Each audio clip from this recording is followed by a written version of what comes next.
This is... Don't cry before I even started, oh my God.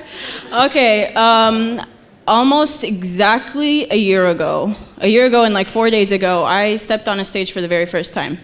And the poem that I read was I Am Woman, which you would remember, Farah. Which makes it kind of a coincidence that today I'm going to be reciting a poem about masculinity.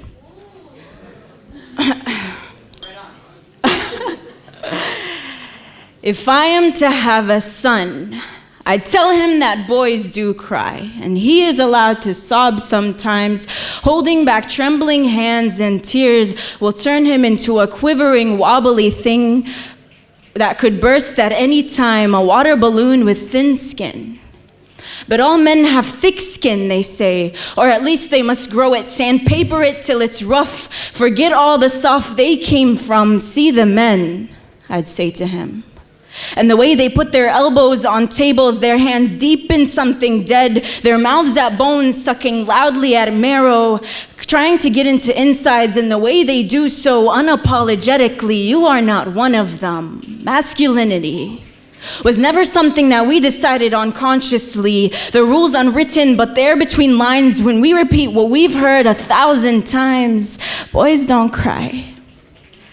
And boys wear blue, and boys are firefighters, doctors, engineers, and you are the bravest boy in all of the land. So be a man. We take nail and hammer to their hearts what we've learned, what we've heard, what we think makes sense, but men did not choose this. They just found themselves upholding the end of a bargain they never agreed to, a compromise for all that is honey and holy, and instead all that swallows them whole. I tell my boy that there are men who recognize this. And men who have gotten lost in the thick of it, who instead wrap themselves in the rules of what a male is and make man the only label they own. These men are fragile, fleshy things who have convinced themselves they are stone, but they have yet to learn to keep their bodies still, their knees from buckling under the pressure of what they expect of themselves and what is expected of them. Their backs the curve of a question mark, holding worlds twice the weight of atlases, modern day Icaruses, flying too close to what it means to be a son. Son.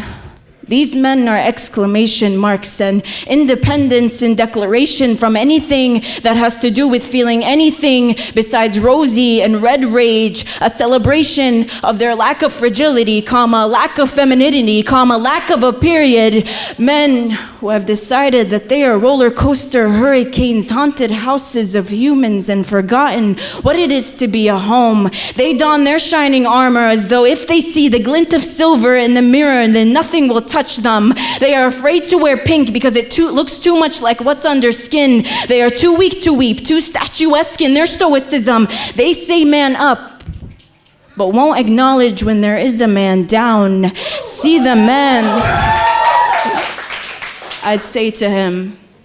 And the way they put their elbows on tables, their hands deep in something dead. Sometimes the dead thing is a woman. Sometimes the woman isn't dead. Boy, use flowers instead of fists. Do not swallow your sadness. You are not allowed to burst at any time. Don't forget the soft womb you came from. If I am to have a son, I tell him that the men he knows do cry, but they stifle it into pillows. And yes, men wear blue, but it's the indigo of a hidden bruise. Men are fighters, but they can be ballerinas too. You don't have to be the bravest boy in all of the land. You'll still be a man. Thank you.